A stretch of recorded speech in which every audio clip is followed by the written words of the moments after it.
Hello বন্ধুরা, কেমন আছো সবাই? আশা করি সবাই ভীষণ ভালো আছো।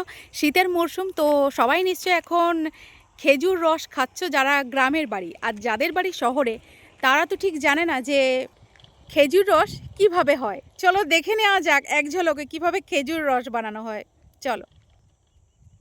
এই দেখো, দেখেছো এই খেজুর গাছ, পরপর দুটো খেজুর গাছ, আর একদম দেখাচ্ছি কিভাবে খেজুর গাছের থেকে, এই দেখো, দেখেছো ওই ওপরটাতে। দাঁড়াও, আরেকটা জায়গা থেকে ভালো করে দেখাচ্ছি। এখানে দেখে নাও যে খেজুর রস পড়ছে, দেখো। তো এই দেখো, ওপরে এই একটুখানি চেঁচে পড়ে একটা ছোট্ট নলের মতো দেওয়া হয়েছে, ওখান থেকে দেখো খেজুর রস পড়ছে। আর এই নিচে একটা হাঁড়ি বেঁধে দেওয়া হয়েছে, দেখো, এই দেখো, দেখেছো?